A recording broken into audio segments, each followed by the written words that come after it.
So the Land Development Code is really the city's zoning code, and what it is officially it's an implementing document of the city's comprehensive plan, but for most people what it is a reference document that guides how the city is built and the uses that can be put in place within the city.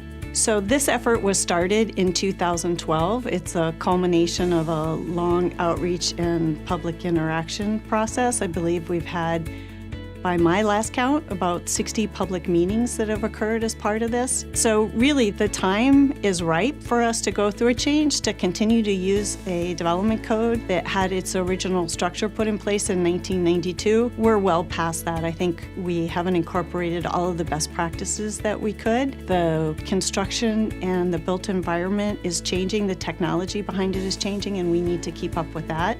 I think for the citizens, it gives a predictable outcome of what's going to be built around them. And around them means right next door to them, because the development code regulates the setbacks for a home or where an accessory structure can be located in someone's yard or the height of someone's fence. And we're also looking at reformatting it so it's just easier to use.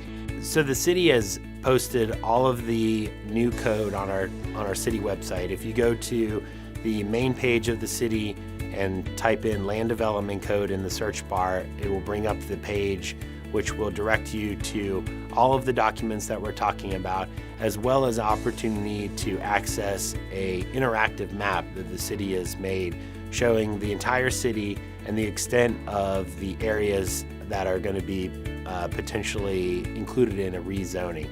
So an individual property owner could access this interactive map, type in their address, that would zoom to their property, where they could then click on their individual property, and it would bring up information about what the current zoning is, what the proposed zoning is, as well as a link to more information. With people's concern about the height of buildings, the best green building, people always say, is a reuse of an existing building, but the most fiscally responsible use of the built environment is to create density near where there are activity centers. What we've done in the new code is to be able to illustrate that graphically, so that will be much more easy for the citizen who both is living in that neighborhood as well as the developer who may be developing that adjacent property to look at that one graphic showing the height transition from a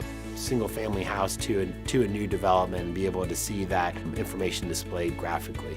So we've scheduled for May 18th to be the first reading of the ordinance for the new development code before the City Commission.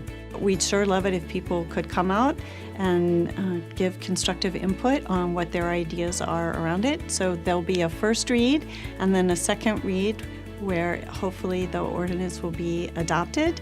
And then after that, there's a 30-day implementation effective period. So we anticipate that perhaps we could have the new code in place by June or early July.